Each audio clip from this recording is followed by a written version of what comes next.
Over the past 10 years, I've published 8 games. My latest one is a medieval fantasy fighting game called Blades of Destron, and it's been out for 6 months now.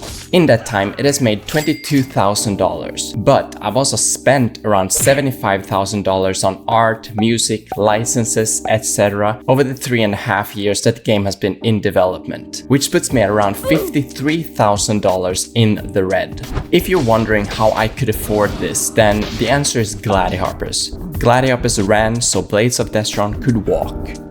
Anyway, let's break down the stats by platform. BOD is currently only available on Android and iOS, and as you can see, Android started slow but eventually became the biggest platform, peaking at around 250,000 downloads in May before having a huge drop last month. But in my experience, that's pretty normal during the summer, so I'm not too worried.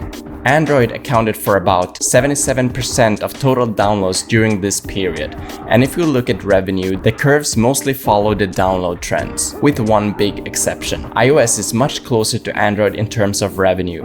Even though iOS only makes up 23% of downloads, it actually accounts for 41% of total revenue. This could be partly due to coincidences, but in general, iOS users just tend to be more valuable than Android users, but not nearly as valuable as my Patreon and YouTube members, who are priceless for supporting the channel and participating in Gladiatrons, our community gladiator game. While they battle it out on screen, let me share some important context with you. First off, I didn't plan the release of this game at all. I was simply frustrated with development and decided to hit the publish button without much deliberation. Because of this, I did no paid promotion, and the only marketing I did leading up to release was pretty spontaneous as well. A few scattered devlogs and some irregular short form videos on social media. On the other hand, once I did actually release, I already had a large existing audience from my previous games, this YouTube channel, my Discord server, and the newsletter. So I was able to reach a good number of potential players right away.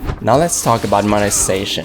Since BOD is free to play, I've relied on interstitial ads, rewarded ads, and then no ads in a purchase. The percentages here are very skewed in favor of interstitial ads though, because I didn't add the in-app purchase until March, and the rewarded ads were only implemented at the beginning of last month. So I'll need to wait a bit longer before I can draw any conclusions here. I'm not sure whether these first 6 months met my expectations or not, but luckily nowadays games, and maybe mobile games in particular, can grow over years with updates. So BOD is just getting started, and it'll take a long time for it to reach its full potential. For now, I'm focusing on making it as good a game as I possibly can. Once it's ready, I can expand its reach by launching on more platforms, adding partial localization, and so on. And yeah, anyway, that's it for this video. Thank you so much for watching, and I'll see you next time. Bye bye.